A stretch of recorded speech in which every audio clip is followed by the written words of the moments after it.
Online gaming betting యాప్ల వ్యవహారంపై స్పందించారు నటుడు ప్రకాష్ రాజ్. 2016 జూన్లో ఆన్లైన్ గేమింగ్ యాప్ యాడ్ చేశానన్న ప్రకాష్ రాజ్ ఆ యాడ్ చేయడం తప్పని కొన్ని నెలల్లోనే తెలుసుకున్నానని అన్నారు. దీంతో 2017లో గేమింగ్ యాప్ తో ఒప్పందం పొడిగించేందుకు అంగీకరించలేదని అన్నారు.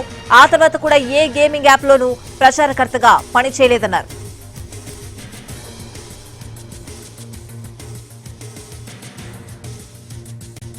ఒక 2016 ఒక 9 years బ్యాక్ ఇలాంటి ఒక యాడ్ నా దగ్గరకు వచ్చింది. నేను చేశాను నిజం. ఆ తర్వాత కొన్ని నెలల్లోనే అది తప్పని నాకు అర్థమైంది. వాళ్ళు మళ్ళీ 2017 లో దాన్ని ఎక్స్టెండ్ చేస్తానంటే లేదండి ఇది తప్పు తెలియక చేసేసాను. బట్ చేసేసాను కాబట్టి అగ్రిమెంట్ మీరు దాన్ని రిలే చేసి తీరాలి. బట్ 2017 నుంచి మీరు వాడకూడదు, నేను రాను అని చెప్పేసి దాని తర్వాత అలాంటి ఏ గేమింగ్ యాప్స్ నేను చేయలేదు.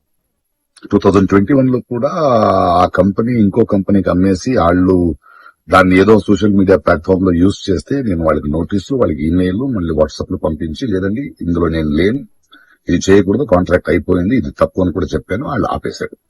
ఇప్పుడు అది మళ్ళీ రీక్ అయింది.